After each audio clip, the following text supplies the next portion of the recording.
คนที่มาอยู่ที่นี่แป้งคิดว่าเราเป็นคน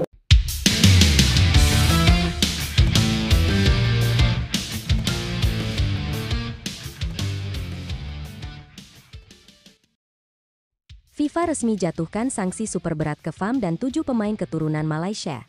Reaksi Madam Pang, Kim Sang Sik, dan Park Hang Seo langsung bikin geger. Sampai ada yang berani ucap kalimat kontroversial yang bikin publik melongo. Jagat sepak bola Asia tiba-tiba benar-benar diguncang oleh sebuah keputusan bersejarah dari FIFA. Federasi Sepak Bola Dunia itu resmi menjatuhkan sanksi berat kepada Federasi Sepak Bola Malaysia atau FAM, beserta 7 pemain naturalisasi mereka. Keputusan ini bukan sekadar isu kecil, melainkan skandal internasional yang langsung menjadi pusat perhatian media dari Bangkok, Hanoi, Jakarta, hingga Riyadh. Kasus ini bermula dari laporan internal yang masuk ke FIFA beberapa bulan lalu. Laporan itu membongkar fakta bahwa dokumen kewarganegaraan 7 pemain naturalisasi Malaysia ternyata direkayasa.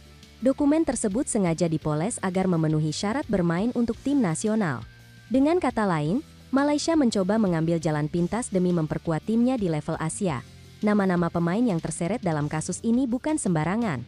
Ada Gabriel Felipe Arocha, Facundo Tomás Garces, Rodrigo Julián Holgado, Imanol Javier Machucha, Sobo Vítor Brandão Figueiredo, Yoni Razabal Iraorgi, serta Héctor Alejandro El Serrano.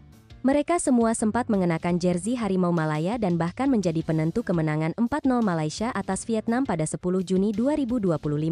Namun kemenangan yang didapat dengan kebohongan akhirnya runtuh dengan cepat. FIFA memutuskan 3 sanksi utama. Pertama, FAM didenda 350.000 CHF atau sekitar 7,3 miliar rupiah, sebuah jumlah yang jelas mengganggu finansial federasi tersebut. Kedua, 7 pemain naturalisasi itu masing-masing dikenai denda 2.000 CHF atau sekitar Rp41 juta. Yang paling menghantam karir mereka adalah sanksi larangan beraktivitas selama 12 bulan penuh dari semua kegiatan sepak bola. Hukuman ini efektif berlaku sejak 26 September 2025. Artinya, ketujuh pemain tersebut praktis hilang dari panggung internasional dan klub hingga tahun depan. Kabar ini memicu gelombang reaksi keras dari berbagai negara Asia Tenggara. Dari Thailand, sosok fenomenal Madam Pang langsung melontarkan komentar pedas. Ia menegaskan bahwa sepak bola bukanlah tempat untuk menipu. Menurutnya, kemenangan dengan dokumen palsu bukanlah sebuah prestasi, melainkan aib yang akan terus diingat sepanjang sejarah. Madam Pang menyindir bahwa sepak bola adalah kehormatan, bukan permainan tanda tangan dan kertas rekayasa. Ucapannya langsung menyebar luas di media Thailand dan memicu perdebatan sengit di kalangan supporter. Banyak yang menilai Malaysia sudah mencoreng wajah sepak bola Asia Tenggara dari Vietnam. Reaksi lebih keras datang. Pelatih Kim Sang Sik mengaku marah besar karena kekalahan telak 0-4 dari Malaysia kini terbukti tidak sah. Ia menegaskan bahwa bangsa Vietnam merasa dikhianati dan menuntut agar FIFA mengembalikan keadilan. Media Vietnam bahkan mendesak agar hasil laga 10 Juni 2025 dibatalkan dan dicatat sebagai kemenangan walkover untuk Vietnam. Tak ketinggalan, Park Hang Seo yang merupakan mantan pelatih Vietnam juga ikut bersuara. Ia menyebut tindakan Malaysia sebagai noda yang sulit dihapus. Menurutnya, Federasi sepak bola seharusnya menjadi contoh integritas, bukan malah mencari jalan pintas yang justru menghancurkan citra Asia Tenggara di mata dunia. Park menegaskan bahwa perjuangan pemain Asia Tenggara untuk bersaing di level Asia sudah berat. Maka ketika ada federasi yang memilih jalan instan dengan dokumen palsu, itu bukan hanya kesalahan administratif, melainkan pengkhianatan terhadap sepak bola Asia. FIFA, menurutnya, sudah tepat menjatuhkan hukuman berat. Publik Asia Tenggara kini semakin menyorot Malaysia. Harimau Malaya yang selama ini gencar mengumandangkan slogan kebangkitan kini justru terpuruk karena skandal internasional. Bahkan sebagian besar supporter Malaysia sendiri merasa kecewa dan marah, karena mereka juga menjadi korban dari kebijakan federasi yang tidak transparan. Di sisi lain, Indonesia, Thailand, dan Vietnam merasa diuntungkan secara moral. 3 negara ini memandang keputusan FIFA sebagai momentum untuk menegaskan integritas dan kejujuran. Media sosial dipenuhi komentar yang menyebut Malaysia pantas menerima hukuman tersebut, bahkan ada yang menyebutnya sebagai karma atas sikap arogan mereka sebelumnya. Rivalitas Asia Tenggara yang biasanya penuh tensi kini seolah bersatu dalam satu suara, mengecam Malaysia. Dari Bangkok, Hanoi, hingga Jakarta, publik menegaskan bahwa sepak bola harus dimenangkan dengan perjuangan di lapangan, bukan manipulasi administrasi. Kasus ini jelas belum selesai. FIFA memberi waktu 10 hari bagi FAM untuk mengajukan banding. Namun banyak yang meragukan keputusan akan berubah drastis, karena bukti pemalsuan dokumen sudah terlalu kuat. Kini dunia menunggu apakah Malaysia akan melawan atau menerima kenyataan pahit ini. Di tengah pusaran skandal Malaysia, publik sepak bola Indonesia menoleh pada PSSI. Sebab isu naturalisasi juga kerap menjadi sorotan di tanah air. Banyak yang penasaran bagaimana sikap Federasi Indonesia terhadap kasus ini.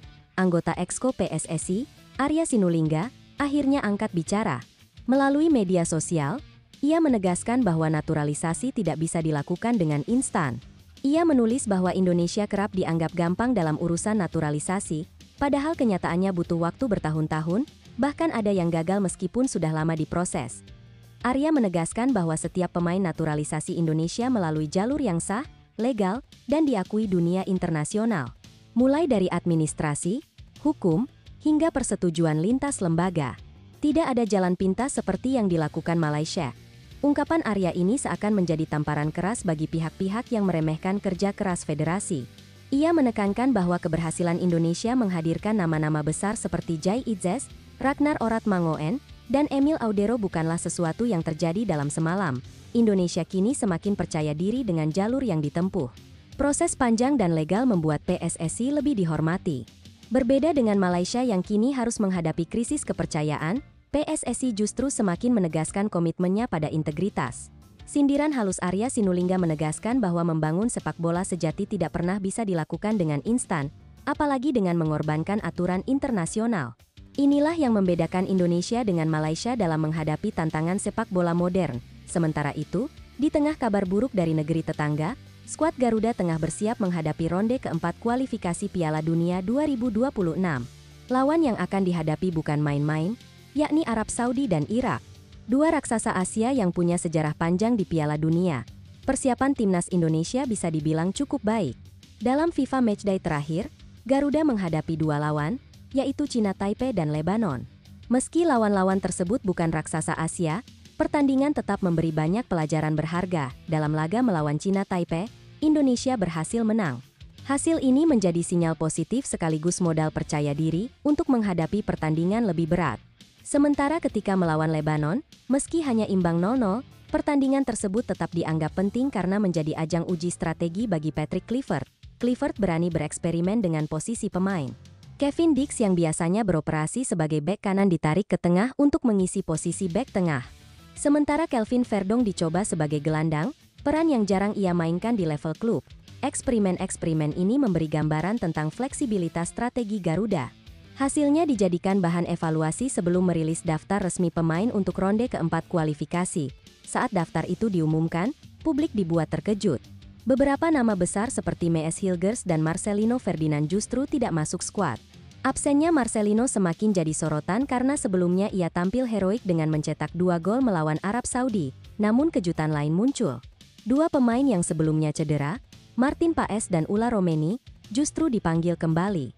Keputusan ini menimbulkan tanda tanya besar di kalangan supporter. Bagaimana mungkin pemain yang masih dalam tahap pemulihan dipercaya tampil di laga sepenting ini? Tapi ternyata ada alasan kuat di balik keputusan Kluivert. Menurut Bung Ropan, Ula Romeni menunjukkan tekad luar biasa. Ia bahkan menelepon langsung Kluivert untuk menyatakan kesiapannya kembali membela timnas Indonesia. Kalimat sederhana tapi penuh makna terucap. "Saya siap main, tolong kasih kesempatan saya." Ucapan itu menunjukkan betapa besar cintanya pada Indonesia. Semangatnya dibuktikan dengan unggahan di media sosial yang memperlihatkan dirinya kembali berlatih, berlari, menendang bola, dan mengasah sentuhan. Romeni bahkan mendapat dukungan dari tim medis yang menyatakan pemulihannya signifikan. Hal ini membuat publik kembali percaya bahwa ia bisa menjadi senjata ampuh untuk menghadapi Arab Saudi dan Irak. Tak kalah dengan Romeni, Martin Paes juga menunjukkan tekad yang sama. Meski sempat absen 6 laga bersama FC Dallas karena cedera, ia tetap dipanggil kembali. Persaingan di posisi kiper memang ketat dengan hadirnya Emil Audero. Namun kehadiran Paes tetap penting untuk memberi opsi tambahan bagi Kluivert. Rotasi kiper bisa menjadi strategi penting menghadapi jadwal padat.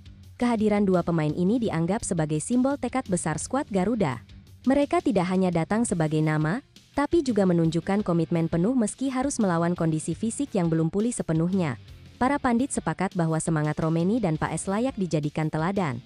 Keduanya menjadi bukti bahwa membela merah putih lebih dari sekadar profesi, tapi juga soal pengorbanan dan cinta tanah air. Kini publik hanya bisa menunggu dengan penuh harap. Apakah Clifford benar-benar akan memberi menit bermain bagi keduanya?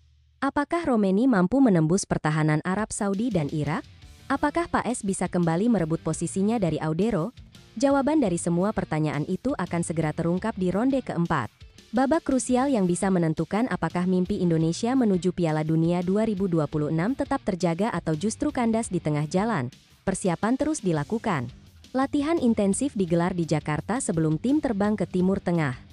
Fokus utama adalah menjaga fisik, disiplin taktik, dan mental agar tidak gentar menghadapi lawan besar. Clifford juga menekankan pentingnya kekompakan tim. Menurutnya, kunci menghadapi Arab Saudi dan Irak bukan hanya skill individu, tapi juga kerjasama kolektif. Para pemain muda yang baru dipanggil pun mendapat sorotan. Mereka dianggap sebagai energi segar yang bisa menambah variasi permainan Garuda. Sementara itu, publik Indonesia terus memberikan dukungan. Media sosial dipenuhi doa dan semangat untuk skuad Garuda. Stadion pun dipastikan akan penuh saat laga kandang. Atmosfer positif ini diharapkan bisa menjadi dorongan tambahan. Karena di level internasional, dukungan supporter seringkali menjadi pembeda dalam hasil pertandingan. Di sisi lain, lawan juga tidak bisa dianggap enteng. Arab Saudi datang dengan pengalaman tampil di Piala Dunia 2022. Irak pun dikenal sebagai tim yang selalu sulit dikalahkan di Asia. Namun justru disinilah letak tantangannya. Jika Indonesia bisa meraih poin, peluang menuju Piala Dunia 2026 akan tetap terbuka lebar. Skandal Malaysia menjadi pengingat keras bahwa jalan pintas bukanlah solusi. Indonesia kini berada di jalur yang benar dengan kerja keras, integritas, dan komitmen. Kabar baiknya, mental pemain Garuda sedang berada di level tinggi. Mereka tahu seluruh bangsa menaruh harapan pada laga-laga krusial ini. Apapun yang terjadi nanti, perjalanan timnas Indonesia akan selalu dikenang sebagai bukti perjuangan yang penuh keringat, pengorbanan, dan kebanggaan. Dan bagi Malaysia, ini menjadi pelajaran pahit. Bahwa sepak bola tidak pernah bisa dibangun dengan kebohongan. Sekali tertangkap, seluruh dunia akan tahu dan konsekuensinya sangat menghancurkan. Kini fokus kembali pada Garuda. Pertarungan melawan Arab Saudi dan Irak akan menjadi babak baru yang menentukan. Publik hanya bisa berharap, doa, dan mendukung agar mimpi menuju Piala Dunia 2026 bisa tetap hidup. Semua mata kini tertuju pada Patrick Clifford dan anak asuhnya. Apakah mereka bisa membuat sejarah? Ataukah langkah mereka terhenti di tengah jalan? Satu hal yang pasti, semangat Garuda tidak akan pernah padam. Karena di balik setiap pertandingan, ada jutaan rakyat yang percaya bahwa saatnya Indonesia bersuara di panggung dunia. Jadi, tetap bersama kami di channel ini. Kami akan terus menghadirkan berita terbaru, analisis mendalam, dan cerita menarik seputar timnas Indonesia. Jangan lupa subscribe agar kalian tidak ketinggalan kabar penting lainnya.